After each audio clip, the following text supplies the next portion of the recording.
കുട്ടീസ്, എല്ലാവർക്കും സുഖമാണെന്ന് കരുതുന്നു. ശ്രുതി ടീച്ചറാണ്. ഇതാട്ടോ നിങ്ങൾക്ക് പരീക്ഷയ്ക്ക് വരാൻ സാധ്യതയുള്ള ചില ചോദ്യങ്ങൾ അല്ലെങ്കിൽ നിങ്ങൾ അറിഞ്ഞിരിക്കേണ്ട കുറച്ച് കാര്യങ്ങളൊക്കെ ആയിട്ടാണ് നമ്മുടെ സൈലത്തിലെ ഓരോ ടീച്ചേഴ്സ് നിങ്ങൾക്ക് മുന്നിലെത്തുന്നത്. ഇന്ന് ടീച്ചർക്ക് പറയാനുള്ള ഒരു അടിപൊളി ചോദ്യം ഇതാണ്. ഇത് നോക്കൂ, അമ്മുക്കുട്ടി കണ്ട ഒരു കലാരൂപമാണ് ചിത്രത്തിൽ.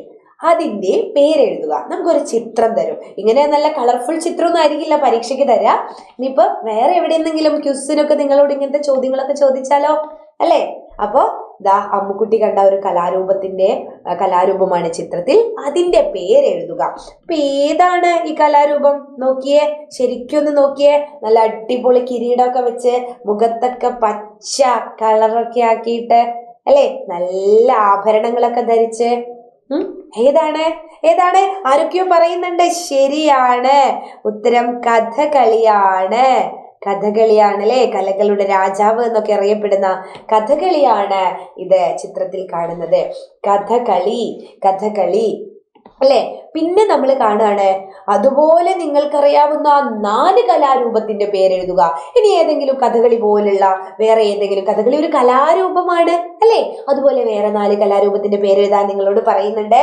നമുക്ക് എഴുതാം. ഏതാണ്?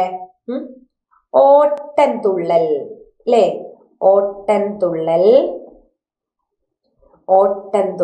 ഒരു കലാരൂപല്ലേ, ഓട്ടൻതുള്ളൽ. പിന്നെയോ ഒപ്പന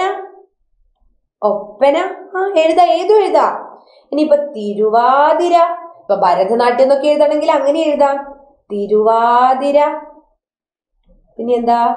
പുലിക്കളി, അതും ഒരു കലാരൂപം തന്നെയാണ് കേട്ടോ. പുലിക്കളി അല്ലേ, പുലിക്കളി.